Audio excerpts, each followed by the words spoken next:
The court case I will be discussing is the Hartmann versus the Loudoun County Board of Education.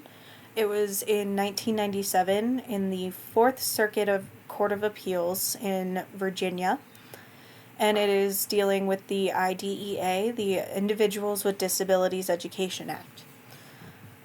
What we need to know about this case as background information, there are two cases that present precedent for this case. The first one is the Board of Education of Hendrick Hudson Central School District versus Rowley, which discusses that the court cannot input their own beliefs for academic policy, meaning that the court cannot decide what the proper policy for inclusion or what it would look like to have inclusion in a classroom is.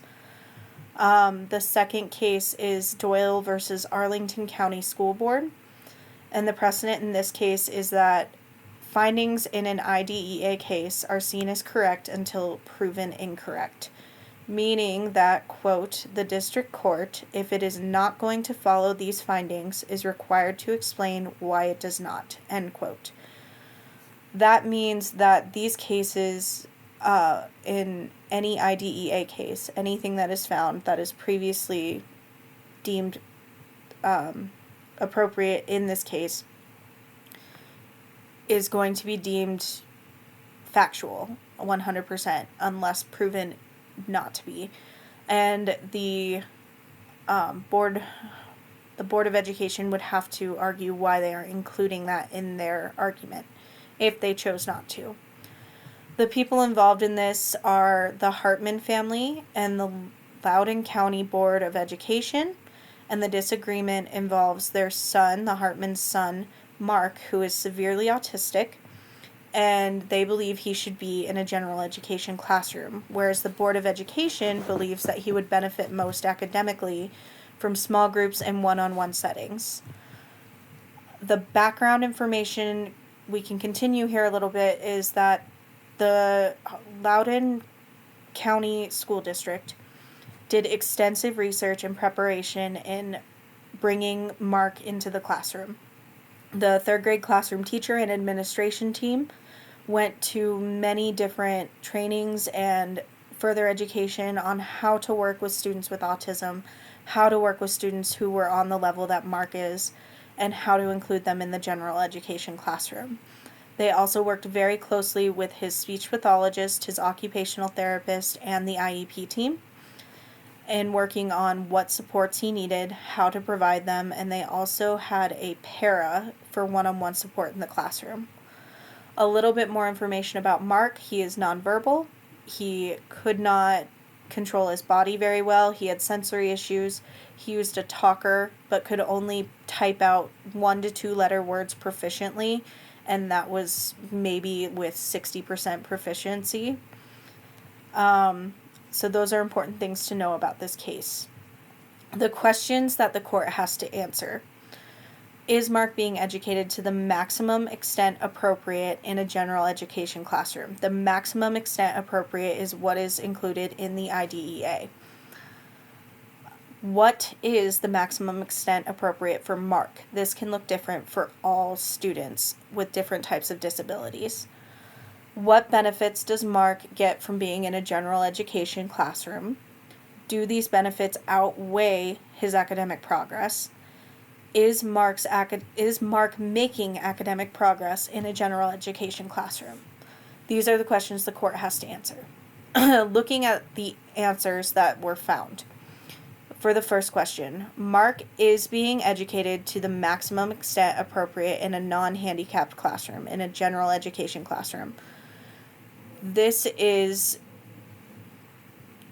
deemed the maximum extent possible for Mark, which goes into question 2, is minimal interaction in a general education classroom due to different issues that have arisen. Mainly being his behaviors, his inability to control his body, and the lack of academic progress, which we will get into later. There are social benefits that Mark got from being in a general education classroom. However, they were not exceedingly great, which is why the Board of Education pushed to move him into a special education classroom. He struggled with interaction with his peers, especially with the nonverbal piece, and not being able to use his talker proficiently.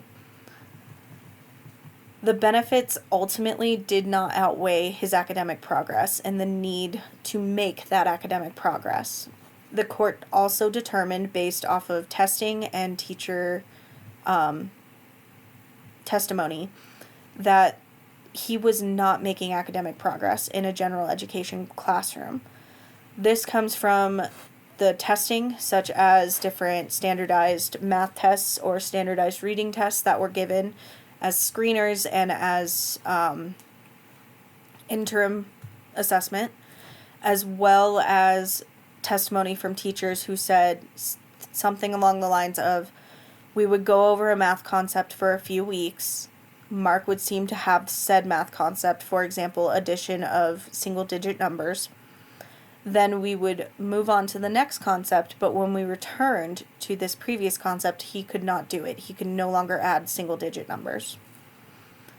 The decision of this case was that the Fourth Circuit Court of Appeals sided with the Loudoun County Board of Education, stating that Mark was not able to receive proper academic instruction in a general education classroom and needed to be moved into a special education classroom. This decision had a really big impact, both at the time and now. Looking at the time of the decision, a lot of parents were pretty upset.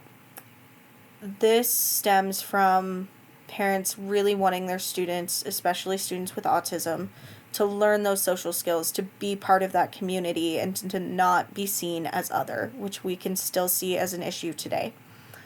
A lot of students with special needs were put in general education classrooms at the request of parents, despite what the school board believed, despite what the IEP team believed would be best for this student. A lot of people really thought that the social aspect outweighed the academic aspect. And IDEA does encourage inclusion. However, inclusion does look different for every student.